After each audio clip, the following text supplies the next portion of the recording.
Hello, it's David Duran, again, the ABC Pregnancy Care Center Fatherhood Coordinator here in Garden City, Kansas. And it's Thursday, June 26th, which means it's a time for another Rad Dad Thursday video. These videos are out there are created to support dads and to celebrate the great blessing it is to be a dad. And today's video is an 8-minute video titled Like Father, Like Son, What Dads Really Want Their Sons and Daughters to Know. And it's by Walter Bond, a former NBA player and now motivational speaker. And he talks about the role of fathers to be there, to lift up their kids when they falter, when they're doubting themselves, when they're having difficult times, and also to lift them up and encourage them when things are kind of going well, to keep pushing themselves, to keep going forward, and to go after their dreams and not give up on themselves, no matter if the times are good or bad, and particularly to be there for them when they have their rough spots, whatever they may be. And they will. Your children will, throughout their lives, hit those rough spots. And we got to be there to continually love them and show them that we believe in them and that we will be there to support them to move forward, to improve and to be the best they could be. And sometimes it's tough. That's hard, especially if they doubt themselves. But they got to know that somebody's behind them and that believes in them, and that will keep them going. And that's a very great blessing we have as dads, to be there, to be that person for our children. And if they learn, and by being that way for them, they learn to be that way when they have kids for their kids. And it gets passed on. It becomes part of the fabric of your family and the name you pass on to your children, to your grandchildren, your great-grandchildren, etc. So, we'll watch this video. I think you'll really enjoy it. Hope you do. Remember, be there to pick up your kids, encourage them. Doesn't matter how old they are. They'll always need that person to encourage them. My boys are 28, 27, and that's still my role. Because as adults, as we know, we hit those rough spots. But they need me, they need somebody there to encourage them, to keep them going, because they will succeed. They just need somebody to remind them and believe in them just how great they are. And they'll learn to do that, and they'll be there for their kids that they have and pass that on. So, hope you have a great Thursday. Have a great week. God bless, and we will see you next week. Enjoy the video. My college career was over. I got offered a job to become a hospital administrator. 2-year program, $75,000 job. And right before I took the job, my daddy called me on the phone. Let me tell you about my daddy. When I was a little boy, my daddy would always pick me up. When he came home from work, he'd pick me up. When he saw me in the nursery after church, he'd pick me up. No matter how long he worked, no matter how tired he was, my daddy would always pick me up. So when I had my kids, I would always pick up my kids. When I got home, sometimes I was tired. They have a bottle in one hand, and they just lifted up the other hand, and they knew what daddy was supposed to do. My job was to pick them up. This is a spiritual interaction. When you pick up a child, it is a spiritual transaction. When you pick up a child, you change their perspective.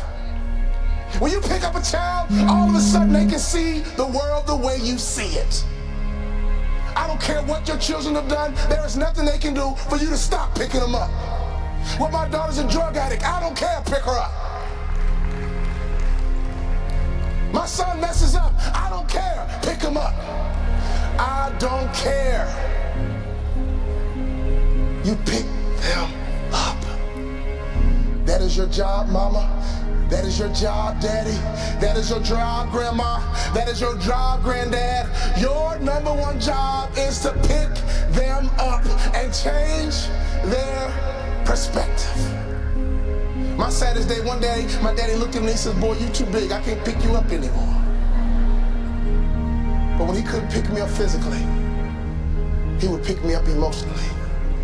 He would pick me up spiritually. I had a great dad because he would always pick me up. He would always change my perspective. So my daddy called me on the phone, he asked me a question. He said, son, you had a tough year, what's next? I said, Dad, I'm gonna be a hospital administrator. He said, not bad, but let me ask you a question, son. Do you believe you're an NBA player? You can't outproduce your self-image, son. If you don't think so, go take the job. But if you believe you're an NBA player, go for it. My dad had the self-control and discipline and waited for my answer. And my answer was yes. You're right, Dad. I can't work the rest of my life. But playing in the NBA is a dream I've had ever since I was a little boy. He said, go for it, son. I limped back into my coach's office with a cast on my foot.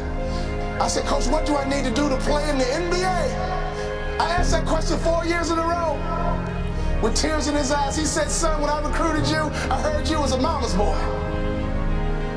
But I'm here to tell you, you're just like your daddy. But what do I need to do to play in the NBA? He said, do 2 things you can play in the NBA. Lose 20 pounds and shoot a 3-point shot with range, you can play in the NBA. I think you should be a motivational speaker, son, but if you lose 20 pounds and shoot a 3-point shot with range, you can play in the NBA. I lost 20 pounds, and every day I would shoot 500 shots a day, every single day. I got invited to training camp with the Dallas Mavericks, and not only did I make the team, I became the first ever undrafted rookie free agent in the history of the Dallas Mavericks to start opening night. Could you imagine what was going through my mind? I had not started a basketball game since high school. I got to the arena and they dimmed the lights and they put the spotlight right on me. Right through the spotlight, I saw my mom, my dad, and all my brothers and sisters. They surprised me at the game. Then I saw my dad. And I just pumped my fist. And he pumped his fist. And tears streamed down my face. Thank you for all those timeouts. Thank you for making sure I was always home when the streetlights came on. Thank you for making sure I could always hear your voice.